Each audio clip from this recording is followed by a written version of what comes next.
안녕하세요. 반갑습니다. 오복음 TV와 함께하는 복음으로 보는 성경 창세기 22장 보겠습니다. 창세기 22장의 제목은 이레라고 붙입니다. 이레, 하나님이 준비하십니다. 1절입니다. 이 일 후에 하나님이 아브라함을 시험하시려고. 이 일이 뭡니까? 이제 이삭과 이스마엘이 다투고 이스마엘을 내쫓으라 그랬습니다. 아브라함의 마음에는 이스마엘을 내보낸 것이 너무너무 마음이 아팠을 것입니다. 밤에 잘 때 속이 아렸을 겁니다.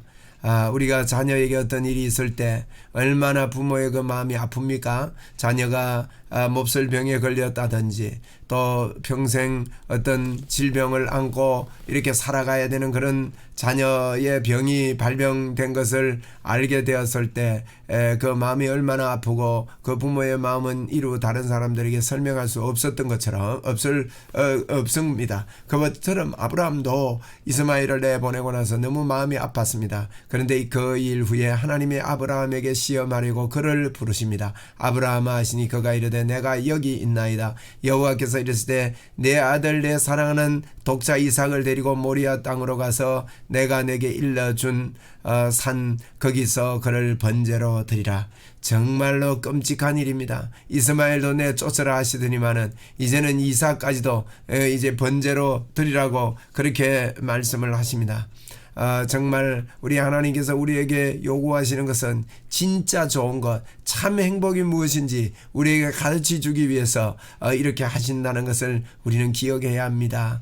예수 그리스도 외에는 아무것도 우리에게 답이 아닙니다. 예수 그리스도를 붙잡을 때 모든 것들을 더해 주신다고 말씀하셨기 때문에 우리는 그걸 믿고 이렇게 인본주의에 빠지거나 이렇게 해서는 안 될 줄 압니다. 우리 하나님께서 아브라함에게 이스마엘을 내쫓으라 한 이후에 이삭도 갖다 바치라 하는 청청병력과 같은 이와 같은 일이 아브라함에게 일어납니다. 그런데 아브라함이 아침에 일찍 일어나 나귀의 안장을 지우고 두 종과 그의 아들 이삭을 데리고 번제에 쓸 나무를 쪼개 가지고 떠나 하나님이 자기에게 일러주신 곳으로 가더니, 지금 이 구절을 보면 아브라함이 아내 사라에게 의논을 하거나 이런 적이 없는 것 같이 보입니다. 아마 그랬을 걸로 추정이 되어집니다. 사라는 늦게 아이를 낳았습니다. 그 모성애는 어마어마했을 것입니다. 아브라함의 마음에 미리 이야기해서 사라에게 마음의 아픔을 줄 필요가 없다고 그렇게 생각했을는지도 모릅니다. 또 이 아브라함은 지금까지 경험했던 하나님, 지금까지 자기를 인도했던 그 하나님 앞에 이제는 점점 더 견실한 믿음으로 성장해 가는 것을 우리는 알 수 있습니다. 저와 여러분도 그렇습니다. 처음에는 우리가 믿음이 좀 연약한 것 같고 흔들린 것 같지만 하나님께서 계속해서 우리를 믿어주시고 우리를 안아주시고 우리를 붙잡아 주신다는 것을 알게 될 때에 이처럼 아브라함처럼요 우리도 이런 믿음을 가지게 되는 것이지요. 그래서 이제 아브라함이 아침 일찍 일어났다고 그랬습니다. 참 놀라운 결단입니다. 참 아브라함의 마음이 얼마나 힘들었겠습니까마는 이렇게 이런 결단을 합니다. 여러분, 때로는 우리가 하나님께 순종하며 하나님의 말씀을 지키려고 할 때 이런 갈등과 이런 아픔이 있습니다. 이런 어려움이 있습니다. 지금도 코로나19 시대에요, 예배드리러 나오는 문제에 있어서 야 코로나 걸리면 어떡하지, 이런 갈등이 우리에게 있지 않습니까? 이런 갈등이 있을 수 있습니다. 조심이 되기도 하고 어렵기도 합니다. 그러나 아브라함이 아들을 바치듯이 하나님을 의뢰하고 하나님께 이렇게 나올 수 있는 이와 같은 힘이 있어야 됩니다. 우리는요 흩어지는 교회를 주장하는 그런 분들도 계십니다만은, 이러면 모이는 교회, 흩어지는 교회를 같이 해야 됩니다. 병행하지 않으면 우리는 그냥 흩어져 버리면요 숯불처럼 다 식어버리고 마는 것입니다.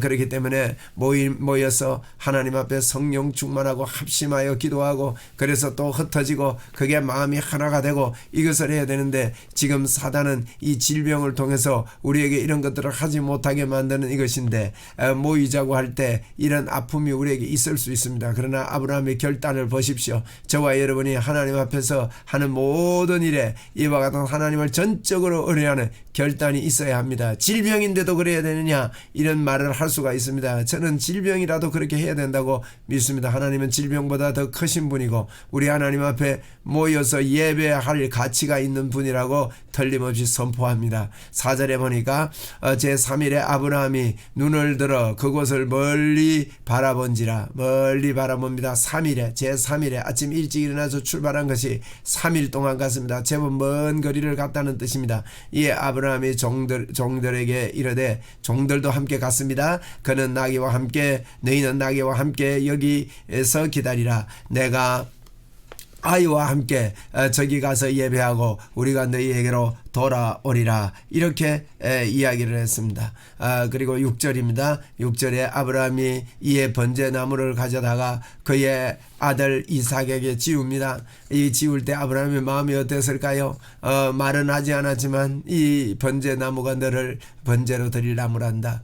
그렇게 생각하면서 지웠던 그 아브라함의 마음을 생각해 주십시오. 자기는 불과 칼을 손에 쥐고 있습니다. 이 칼로 아들을 죽일 것이고 이 불로 아들을 태울 것을 생각할 때 얼마나 마음이 저리고 아팠겠습니까? 그러나 하나님의 뜻이 더 크다는 것, 우리 주님도 그랬습니다. 내 형제나 자매나 아비나 친척이나 부모를 더 사랑하는 자는 내게 합당하지 않다고 말씀했습니다. 우리는 하나님만 사랑하고 하나님만 붙잡아야 되는 그러한 중심을 가져야 되지요. 두 사람이 같이 행동합니다. 그런데 7절입니다. 이삭이 아버지 아브라함에게 말합니다. 이르되 내 아버지여 하니 그가 이르되 내 아들아 내가 여기 있노라. 이삭이 이르되 불과 나무는 있거니와 번제할 어린 양은 어디 있나이까? 이렇게 질문합니다. 아브라함이 이르되 내 아들아 번제할 어린 양은 하나님이 자기를 위하여 친히 준비하시리라 하고 두 사람이 함께 나아가서 야 아브라함 보십시오. 대단합니다. 내 아들아 번제할 어린 양은 하나님이 친히 준비하시리라. 아브라함이 아마 이삭이 이런 질문을 할 때 번제할 양이 어디 있습니까? 너가 번제물이다. 이렇게 하지 않고 하나님께서 친히 준비하시리라. 이러면 말이 놀라운 능력을 낳습니다. 아브라함이 어떻게 이런 영감을 얻었는지 성령님께서 그를 도와주셨을 것이고 그의 입술을 붙잡아 주셨으리라고 저는 믿습니다. 저와 여러분이 할 말이 없고 어려울 때에 우리 주님도 그랬습니다. 너희가 공회에 잡혀갈 때 무슨 말 할지 두려워하지 말라. 성령께서 너희 할 말을 주시겠다고 하셨는데 아브라함이 이 말대로 이루어졌습니다. 여러분 말은 무섭습니다. 말한 대로 이루어집니다. 말은 지금 말하면요 지금 즉시 과거 현재 미래에 실행되어 버린 말로 되기 때문에 우리가 하나님 앞에 믿음의 말을 하는 것이 얼마나 중요한지 모릅니다. 9절입니다. 하나님이 그에게 일러주신 곳에 이런지라 하나님이 아마 아브라함에게 일러주신 모양입니다. 이에 아브라함이 그곳에 제단을 쌓고 나무를 버려놓고 그의 아들 이삭을 결박하여 제단 나무 위에 놓습니다. 이 광경을 한번 보십시오. 이게 쉬운 일입니까? 이게 어려운 일입니다. 우리가 때때로 하나님께 순종할 때 이와 같은 이 어려운 결단을 해야 될 때도 있다는 것입니다. 손을 내밀어 칼을 잡고 그 아들을 잡으려 했습니다. 실제였습니다. 믿음을 가지고 하나님 이 일이 합력하여 선을 이고 나는 뜻을 다 모르지만 그렇게 했습니다. 손을 잡고 잡으려 하니 여러분 잡으려 하니 그 11절 여호와의 사자가 하늘로부터 그를 불러 이르되 아브라함아 아브라함아 하시는지라. 아브라함이 이르되 내가 여기 있나이다 하며 얼마나 급했던지 아브라함을 두 번이나 부릅니다. 여기서 여러분 잠시 생각해 봅시다. 이삭이 제물이 되면 됩니까? 안 됩니다. 이삭이 제물의 가치가 없습니다. 사르천하 인간의 구원을 얻을 만한 자를 주신 적이 없습니다. 예수 그리스도가 우리의 제물이 되어야 됩니다. 그렇기 때문에 하나님은 이것을 통해서 독생자 예수 그리스도를 이 땅에 보내주시는 그 하나님의 마음을 우리에게 읽게 하시기 원함이지 이삭을 제물로 드려서 해결할 수 있다는 것을 말하는 것이 아닙니다. 이삭이 제물이 된다고 해서 되는 게 아닙니다. 여러분 이삭이 바쳐지면 안 됩니다. 우리도요 하나님 앞에 우리가 바쳐짐으로 말미암아 뭐 의를 이룬다든지 그러지 않습니다. 그분이 우리의 제물이 되셨기 때문에 예수님이 우리의 제물이 되고 십자가에 죽어주셨기 때문에 우리도 주님 앞에 목숨 걸고 주님을 따르는 것이죠. 우리가 목숨 건다고 해서 그런데 여러분 목숨을 잃어버리는 게 아닙니다. 너희들이 죽으려고 하는 자는 산자가 된다고 했는데 여러분 그렇습니다. 그렇기 때문에 우리도 제물이 될 수 없고 이 이삭도 제물이 될 수가 없는 것입니다. 이 12절을 보겠습니다. 사자가 이르되 그 아이에게 내 손을 대지 말라. 그에게 아무 일도 하지 말라. 네가 네 아들 네 독자까지도 내게 아끼지 아니하였으니 내가 이제야 네가 하나님을 경외하는 줄 아노라. 하나님께서 왜 모르셨겠습니까? 이것을 통해서 저와 여러분에게 교훈 주시기 위함이고, 둘째는 아브라함에게 내가 얼마나 하나님을 사랑하는 자인지를 확정할 수 있는 그런 계기를 하나님이 주셨습니다. 우리도 그렇습니다. 어떤 일이 한번 결단해보면 하나님 앞에 정말로 믿음이 생기고, 큰 믿음으로 더욱더 하나님 앞에 나아갈 수 있는 믿음의 성장이 크게 오게 되는 것이죠. 13절에 아브라함이 눈을 들어 살펴본 적 한 수양의 뒤에 있는데 뿔이 수풀에 걸려 있는지라 아브라함이 가서 그 수양을 가져다가 아들을 대신하여 번제로 드렸습니다. 여러분, 번제로 드린 것이 예수 그리스도 아닙니까? 이 수양이요, 그 수풀에 걸려 있습니다. 우리 예수님이 오셔서 이 땅의 죄의 수풀에 걸려서 저와 여러분을 위하여 십자가에 죽으시고 저와 여러분에게 하나님의 의를 주시고 임마누엘의 영광을 베풀어 주셨다는 것이 얼마나 고마운지요. 아브라함이 이삭에게 물었습니다. 아브라함에게 이삭이 물었습니다. 아버지, 번제할 양이 어디 있습니까? 하나님이 친히 준비하시리라. 그 말씀을 할 때 아브라함은 이쪽 능선을 올 때 이 양은 이쪽 능선을 올라오고 있었는지 모릅니다. 아브라함이 이삭을 묶을 때 하나님께서는 이 순양을 그 수풀에 묶고 계셨습니다. 그래서 하나님은 준비하시고 예비하시는 여호와 이레, 그래서 22장은 이레입니다. 이니까 이레, 그렇습니다. 하나님은 오늘도 저와 여러분을 위하여 완벽하게 준비하시고 완벽하게 예비하시고 정확하게 인도하시는 하나님이심을 찬양하며 영광을 올려드립니다. 14절입니다. 아브라함이 그 땅 이름을 여호와 이레라 하였으므로 오늘까지 사람들이 이르러 하나님의 산이 준비되리라, 산에서 준비되리라 하더라.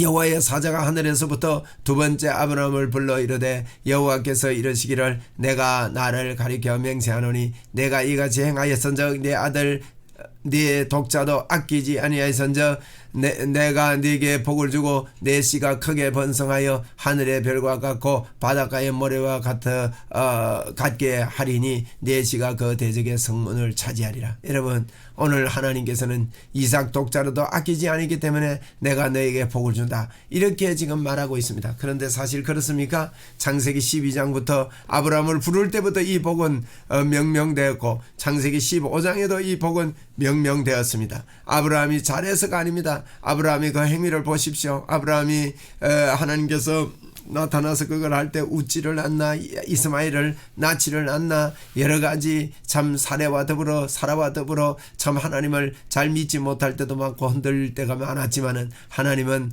그를 사랑하고 그를 믿는 자에게 이 복을 내려주십니다. 오늘 이것이 꼭 조건부같이 여겨지지만은 이것은 사랑의 관계로 서로 얽혀진 모습을 서로 나타내는 거지요. 이건 조건이 아닙니다. 사랑하기 때문에 서로 독자라도 아끼지 않고 내어주고 하나님과 아브라함이 사랑의 관계가 됐고 하나님도 아브라함을 지극히 사랑하는 그런 관계가 된 것입니다. 18절입니다. 또 내 씨로 말미암아 천하 만민이 복을 받으리니, 그렇습니다. 내 씨가 예수 그리스도십니다. 갈라디아 3장 16절에 아브라함에게 많은 자손을 얻겠다 한 것이 많은 사람을 가리켜 한 것이 아니고 오직 한 사람 예수 그리스도를 가리켜 한 거라고 그랬습니다. 그러므로 내 씨는 예수 그리스도입니다. 예수 그리스도를 말미암아 천하 만민이 복을 받게 되는 것이지요. 이는 내가 나의 말을 준행하였음이라 하셨더라. 하나님께서 하신 계획을요, 우리가 주님 앞에 조금만 준행하고 조금만 이렇게 믿음으로 순종하는데 너 때문에 내가 그랬어, 너에게 내가 다 이걸 다 돌려, 이러면서 하나님은 우리에게요 자그마한 이런 참 하나님에게 믿음의 고백, 사랑의 고백 앞에 하나님은 우리가 한 것처럼 다 이렇게 올리시고 이렇게 하시는 것이 너무나 고마운 일이지요. 이에 19절입니다. 이에 아브라함이 그의 종들에게 돌아가서 함께 떠나 브엘사베에 이르러 거기 거주하였더라. 종들에게 돌아갔는데 종들은 그걸 알지 못했습니다. 그러나 하나님께서 그 종들에게로 돌아오겠다고 한 아브라함 말처럼 돌아오게 해서 이제 돌아가서 거주합니다. 이 일 위에 어떤 사람이 아브라함에게 알리어 이르기를 밀가가 당신의 형 나홀에게서 자녀를 낳았다 하더라. 이제 여기 보니까 이제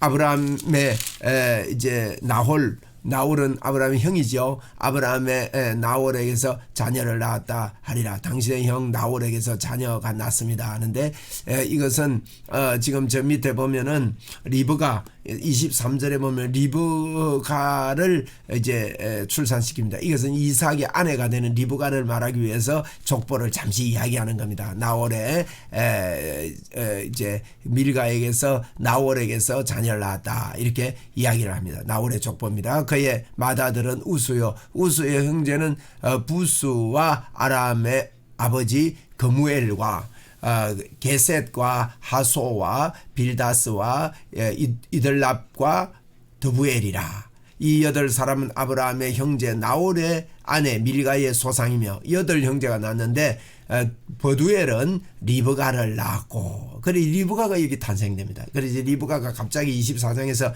뚝딱 이렇게 나타나는 게 아니라 리브가가 부두엘의 소생으로 나홀의 아내 밀가의 소생이며 부두엘은 리브가를 낳았다 그랬습니다. 나홀의 첩 루마라 하는 자도 데바와 가함과 다스와 마가를 낳았더라. 이러면서 이제 그 나홀의 족보를 잠시 언급하고 마치는 것이 22장입니다. 22장은 여호와 이레입니다.